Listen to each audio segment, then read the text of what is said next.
അസ്സലാമലൈക്കും എവരിവൺ. ഇന്ന് ഞങ്ങൾ ആമീർ സോ റിസോർട്ടിലോട്ടും ചാർവാഗ് ലേക്കിലോട്ടും അതുപോലെ ചിനാർക്കണ്ട് എന്ന സ്ഥലത്തോട്ടും പോയൊരു എക്സ്പീരിയൻസ് ഷെയർ ചെയ്യട്ടെ. ഒരു ഫുള്ള് ദിവസമാണ് കേട്ടോ ഇന്ന് സ്പെൻഡ് ചെയ്തത്. പൊതുവേ ഞാൻ ഏത് വീഡിയോ ചെയ്യുമ്പോഴും അതായത് തൊട്ടടുത്തുള്ള സ്ഥലങ്ങളിൽ പോയതും മാർക്കറ്റിൽ പോയതൊക്കെയാണ് ഷെയർ ചെയ്യാറുള്ളത്. ഞങ്ങൾ രാവിലെ 9 മണിക്ക് തന്നെ ടാക്സിയൊക്കെ വിളിച്ച്, അതായത് ടൂറിസ്റ്റ് ഗൈഡിനെ കേട്ടോ വിളിച്ചത്. എന്നിട്ട് അങ്ങനെ പുറപ്പെട്ട് വൈകുന്നേരം ഒരു 5 മണി ആയപ്പോഴാണ് കേട്ടോ എത്തിയത്. ഒരു അടിപൊളി എക്സ്പീരിയൻസ്. ആമീർ സോ റിസോർട്ടിലോട്ട് ഏകദേശം 83 കിലോമീറ്റർ എടുക്കുന്നുണ്ട്. അതായത് ഒരു 1.5 മണിക്കൂറൊക്കെ യാത്ര വരും. ഈ യാത്രയിൽ ഉടനീളം തന്നെ നല്ല മനോഹരമായിട്ടുള്ള കാഴ്ചകളാണ് കേട്ടോ ഉണ്ടായിരുന്നത്. അതായത് സിംപ്ലി നമ്മളൊരു ഡെസ്റ്റിനേഷനിലോട്ട് എത്തുക എന്നുള്ളതായിരുന്നില്ല. കൃത്യം 9 മണിക്ക് തന്നെ സ്റ്റാർട്ട് ചെയ്തു, 10:30 തന്നെ ഇവിടെ എത്തി. ഇപ്പം നമ്മൾ അമീർ സോയുടെ ഏറ്റവും ബേസ് ആയിട്ടുള്ള ഏരിയയിലാണ് നിൽക്കുന്നത്. പിന്നെ നമ്മൾ ആ റിസോർട്ടിലോട്ട് നമ്മൾ റോഡും അവിടെ വഴിയുണ്ട് കേട്ടോ. പക്ഷേ കേബിൾ കാർ വഴി നമുക്കൊന്ന് എക്സ്പീരിയൻസ് ചെയ്യാമെന്ന് പറഞ്ഞിട്ട് അങ്ങനെ അത് സെലക്ട് ചെയ്തു. ശരിക്കും പറഞ്ഞാൽ എനിക്ക് തോന്നിയത് ബെസ്റ്റ് ടൈം എന്ന് പറയുന്നത് ഡിസംബർ, ജനുവരി, ഫെബ്രുവരി മാസങ്ങളിലാണ്. കാരണം ആ സമയത്താണ് ഇവിടെ സ്നോയിങ് ഉള്ളത്.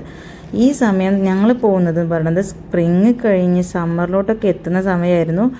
അത് മാത്രമല്ല ക്ലൗഡി ഡേ ആയിരുന്നു. അതുകൊണ്ട് അതിൻ്റെ ഒരു എക്സ്പീരിയൻസ് എന്താണെന്നുള്ളത് നിങ്ങൾ വീഡിയോ സ്കിപ്പ് ചെയ്യാണ്ട് കാണുമ്പോൾ മനസ്സിലാവും. കേബിൾ കാറിൽ പോവുക എന്ന് പറയുന്നത് ശരിക്കും പറഞ്ഞാൽ ആദ്യമായിട്ടാണ് ഇങ്ങനെ ഒരു എക്സ്പീരിയൻസ്. ഒരു 900 ഹെക്ടേഴ്സിൽ നീണ്ടു കിടക്കുന്നതാണ് അമീർ സോ റിസോർട്ട്. അവിടെ സമ്മറിലാണെങ്കിലും വിൻ്ററിലാണെങ്കിലും പല ആക്ടിവിറ്റീസ്, കിഡ്സിനാവട്ടെ അഡൾട്ട്സിനാവട്ടെ, ശരിക്കും ഏത് ടൂറിസ്റ്റിനും ഏത് ഏജിലുള്ളവർക്കും എൻജോയ് ചെയ്യാൻ പറ്റുന്ന എല്ലാ ആക്ടിവിറ്റീസും അവിടെയാണ്. അവിടെ റോപ്പ് പാർക്ക് ഉണ്ട്, ക്വാഡ് റൈഡിങ് ഉണ്ട്, ഹൈക്കിംഗ് ഉണ്ട്, സ്കീയിങ് ഉണ്ട്, എല്ലാം ഉണ്ട് കേട്ടോ. അതുപോലെ നമുക്ക് സ്പാ വേണമെങ്കിൽ അങ്ങനെയുണ്ട്, സ്വിമ്മിംഗ് പൂൾ ഉണ്ട്. ഇതെല്ലാം സെപ്പറേറ്റ് പേയ്മെൻ്റ് ആണ്. ഈ കേബിൾ കാറിലൂടെയുള്ള യാത്ര തന്നെ ഒരു അടിപൊളി എക്സ്പീരിയൻസ് എന്ന് പറഞ്ഞാൽ നമ്മൾ ആദ്യം ഒരു ഹൈറ്റിലോട്ടാണ് പോവുക. അതായത് ഒരു മൗണ്ടെയിൻ കവർ ചെയ്തിട്ട് പിന്നെ അത് താഴോട്ട് പോകും, പിന്നെ അടുത്ത മൗണ്ടെയിനെ നമ്മൾ കവർ ചെയ്യും. സോ അതൊരു ഭയങ്കര അടിപൊളി എക്സ്പീരിയൻസ് ആയിരുന്നു കേട്ടോ. പക്ഷെ മുകളിലെത്തിയപ്പം മുമ്പ് സൂചിപ്പിച്ച പോലെ അതായത് ഫുള്ള് ഫോഗായിരുന്നു ഒരു പരിധി വരെ.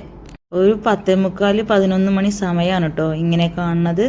ഈ മിഡ് വേ പാർട്ടിലാണ് അമീർ സോയുടെ റിസോർട്ട് ഉള്ളതും കുറേ അവരുടെ റെസ്റ്റോറൻറ്റ്സ് ഉള്ളതും നമുക്ക് അക്കോമഡേഷനൊക്കെ സെറ്റ് ചെയ്തിട്ടുള്ളതൊക്കെ.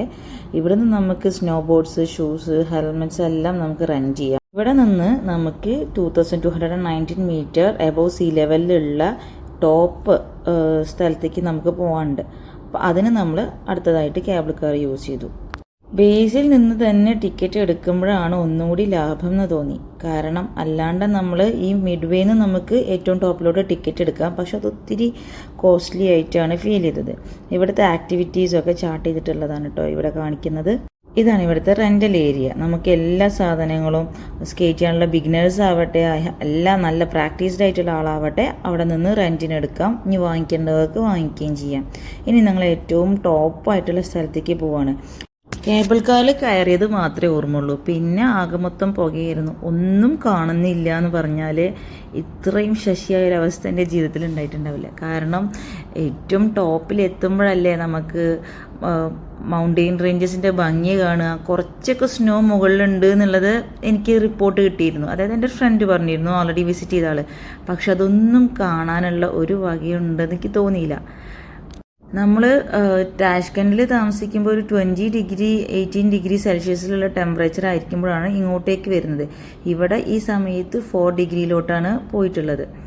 ഇവിടെ ഇറങ്ങി നോക്കുമ്പോൾ നല്ല കാറ്റെന്ന് പറഞ്ഞാൽ ഈ കോടമഞ്ഞിൻ്റെ ഭയങ്കര കാറ്റടിക്കുക. അതെൻ്റെ ലൈഫിൽ ആദ്യമായിട്ടാണ് ഇങ്ങനെ കാണുന്നത് കേട്ടോ. അത് കണ്ട് കുറേ നേരം നിന്നു. പക്ഷെ ടെമ്പറേച്ചർ വല്ലാണ്ട് ഡ്രോപ്പ് ആയപ്പോൾ മക്കൾക്കത് ഹാൻഡിൽ ചെയ്യാനൊരു ബുദ്ധിമുട്ട്. കുറച്ചൊക്കെ നടക്കാനും എല്ലാം ഉള്ള ഏരിയാസ് ഉണ്ടെങ്കിലും ഒട്ടും ഫ്രണ്ടിലോട്ട് ക്ലിയർ അല്ലാത്തതുകൊണ്ട് നമുക്ക് ഫെമിലിയർ അല്ലാത്തൊരു സ്ഥലത്ത് നടക്കാൻ നല്ല പേടിയായിരുന്നു. അതുകൊണ്ട് തന്നെ അങ്ങനെ ഒരു റിസ്ക് ഏറ്റെടുത്തില്ല. കുറേ നേരം ഇവിടെ നിന്നപ്പോൾ നമുക്ക് ബോഡിക്ക് വല്ലാണ്ട് പറ്റുന്നില്ല. അപ്പോൾ ഞങ്ങൾ ആ നടന്ന് ചുറ്റും കാണാം എന്ന ആ ഒരു ആഗ്രഹങ്ങളൊന്നും നടക്കാണ്ട് കുറേ ഫോട്ടോഷൂട്ട്സ് എല്ലാം എടുത്ത് തിരിച്ച് ഞങ്ങൾ പോയി. ഒരു മാക്സിമം 1 മണിക്കൂറൊക്കെ അവിടെ നിന്നുള്ളൂ. ടിയാൻ ഷാ മൗണ്ടെയിൻ റേഞ്ചിൻ്റെ ഒരു ഭാഗത്താണ് ഈ റിസോർട്ട് കൺസ്ട്രക്ട് ചെയ്തിട്ടുള്ളത് കേട്ടോ. ഇത് ഉസ്ബെക്കിസ്ഥാനിലെ ലാർജസ്റ്റ് സ്കീ റിസോർട്ടും സെൻട്രൽ ഏഷ്യയിലെ തന്നെ മോസ്റ്റ് അപ്സ്കെയിൽ സ്കീ റിസോർട്ടും തന്നെയാണ് കേട്ടോ. ഞങ്ങൾ ഇരിക്കുന്ന കേബിൾ കാർ ഗൊണ്ടോല ലിഫ്റ്റ്, അതായത് ഒരു 8 പേർക്കൊക്കെ ഇരിക്കാവുന്നതാണ്. എന്നാൽ ചെയർ ലിഫ്റ്റും ഉണ്ട് കേട്ടോ. കേബിൾ കാറിലെ യാത്രയൊക്കെ കഴിഞ്ഞ് ഞങ്ങൾ ഫുഡൊക്കെ കയ്യിൽ കരുതിയിരുന്നു മുകളിൽ നിന്ന് കഴിക്കാൻ വേണ്ടിയിട്ട്. പക്ഷേ നമുക്ക് അതിനുള്ളൊരു സാഹചര്യം വന്നില്ല. കാരണം നമുക്ക് എക്സ്പ്ലോർ ചെയ്യാൻ ഒട്ടും പറ്റിയില്ല. എക്സ്ട്രീം തണുപ്പ് നമുക്ക് സഹിക്കാവുന്നതേ ഉള്ളായിരുന്നു. പക്ഷെ ഭയങ്കര തണുത്ത കാറ്റ് നമുക്ക് ഒരു പരിധി വരെ നിൽക്കുന്നുണ്ടായിരുന്നില്ല. അതായത് നമ്മളെ ബോഡിക്ക് താങ്ങാൻ പറ്റുന്നുണ്ടായിരുന്നില്ല. സോ ഞങ്ങൾ കണ്ട വഴി ഓടി എന്ന് പറയുന്ന പോലെ തന്നെ എല്ലാം എടുത്തിട്ട് തിരിച്ചിങ്ങോട്ട് പോന്നു. കേബിൾ കാർ ഇറങ്ങിയപ്പോൾ നമുക്കൊരു സ്റ്റെപ്പ് വഴി കയറി നല്ല രസമുള്ളൊരു ചെറിയ കുന്ന്, ആ കുന്നിലോട്ട് കയറി അതിൻ്റെ ടോപ്പിലിരുന്നപ്പോൾ ശരിക്കും അടിപൊളി ഒരു എക്സ്പീരിയൻസ് ആയിരുന്നു. കാരണം താഴെ അത്ര ക്ലൗഡി ആയിരുന്നില്ല, അവിടെ അങ്ങനെ ഫോഗോ മിസ്റ്റോ ഒന്നുമില്ല. അതുകൊണ്ട് നമ്മളിവിടെ ഇരുന്നിട്ട് കയ്യിൽ കരുതിയ ഫുഡൊക്കെ എടുത്ത് എല്ലാവരും കഴിച്ചു.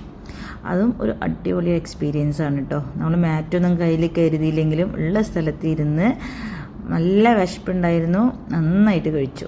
ടോപ്പിലുള്ള തണുപ്പ് താഴെ ഇല്ലാത്തത് കൊണ്ട് തന്നെ ഞങ്ങൾ ജാക്കറ്റൊക്കെ റിമൂവ് ചെയ്തിട്ടാണ് കഴിച്ചെങ്കിലും കുറച്ച് കഴിഞ്ഞതും ഭയങ്കര തണുത്ത കാറ്റ്, നല്ല തണുത്ത കാറ്റ് വന്നപ്പോൾ എല്ലാവരും വേഗം എടുത്ത് ജാക്കറ്റ് അതുപോലെ തന്നെ ഇട്ടു. അതാണ് ഇവിടുത്തെ പ്രത്യേകത. ടെമ്പറേച്ചർ ഭയങ്കര ഫാസ്റ്റായിട്ടാണ് കൂടുകയും കുറയുകയും ചെയ്യുക, പെട്ടെന്ന് തന്നെ സംഭവിക്കും. പിന്നെ ഞങ്ങൾ നേരെ ചാർവാക് ലേക്കിലോട്ട് പോയി. ചാർവാക് ലേക്ക് എന്ന് പറയുന്നത് ഒരു റിസർവോയറാണ്, അതായത് 2-3 നദികൾ ഒരുമിച്ച് കൂടുന്ന സ്ഥലം. ഇവിടെ ഒരു ഡാം കൺസ്ട്രക്ട് ചെയ്തിട്ടുണ്ട്. 4 ഗാർഡൻസ് എന്ന മീനിങ്ങിലാണ് ചാർബോഗ്, അതായത് ചാർവാക് എന്ന നെയിം ഡിറൈവ് ചെയ്തിട്ടുള്ളത്. ഹോഴ്സ് റൈഡിങ്ങിലൂടെ അല്ലെങ്കിൽ ക്വാഡ് റൈഡിങ്ങിലൂടെ നമുക്ക് ഇങ്ങോട്ടേക്ക് എത്താം. നമ്മൾ ATV ബൈക്കിലാണ് ഇങ്ങോട്ട് വന്നത്, അസിസ്റ്റ് ചെയ്തിട്ട് തന്നെ. അത്യാവശ്യം ഹെയർ പിൻ ബാൻഡൊക്കെ ഉള്ള ഒരു സ്ഥലമാണ്, നടന്നിട്ടും വേണമെങ്കിൽ നമുക്ക് ഇങ്ങോട്ട് വരാം.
ചിർച്ചിക് റിവർ എന്ന നദിക്ക് കുറുകെ കെട്ടിയിട്ടുള്ളതാണ് ഈ കാണുന്ന ഡാം.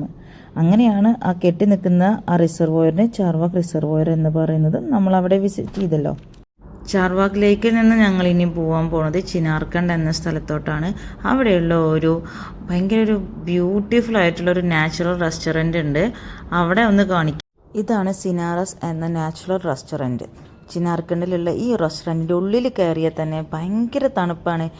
ഇവിടുത്തെ ഫുഡ് കഴിക്കാനുള്ള ഏരിയ ആവട്ടെ, കിഡ്സ് പാർക്ക് ആവട്ടെ, എല്ലാം ഉണ്ടാക്കിയിട്ടുള്ളത് മരങ്ങൾ കൊണ്ടാണ് കേട്ടോ. ഇവിടെ ഇരുന്ന് നമ്മൾ ഭക്ഷണം കഴിക്കുകയാണെങ്കിൽ ഭയങ്കര രസമായിരിക്കും തോന്നി. പക്ഷെ നമ്മളിവിടുന്ന് ഭക്ഷണം കഴിച്ചിട്ടൊന്നുമില്ല. നമ്മളിവിടുന്ന് കുറേ ഫോട്ടോസ് എടുത്തു, എന്നിട്ട് തിരിച്ചു പോന്നു.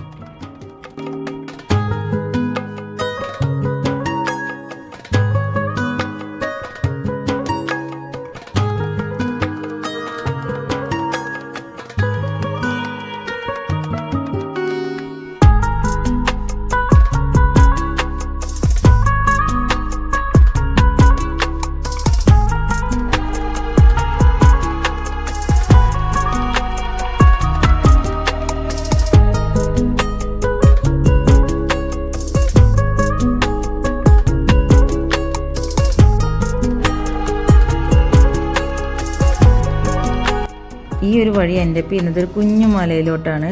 അവിടെ കുഞ്ഞു അരുവിയും ഒക്കെ ഉണ്ട്. നമ്മൾ അവിടെ നിന്നും കുറേ ഫോട്ടോസൊക്കെ എടുത്ത് തിരിച്ച് ഞങ്ങൾ വീട്ടിലോട്ട് എത്തിയപ്പോഴേക്കും ഒരു 5 മണിയായിട്ടുണ്ട് കേട്ടോ. ഈ വീഡിയോ നിങ്ങളെ വല്ലാണ്ട് ബോറടിപ്പിച്ചൊന്നും എനിക്കറിയില്ല. പക്ഷേ നിങ്ങൾക്ക് ഇഷ്ടമായിട്ടുണ്ടെങ്കിൽ ലൈക്ക് ചെയ്യുക, കമൻറ്റ് ചെയ്യുക, ഈ ചാനൽ സബ്സ്ക്രൈബും ചെയ്യുക കേട്ടോ.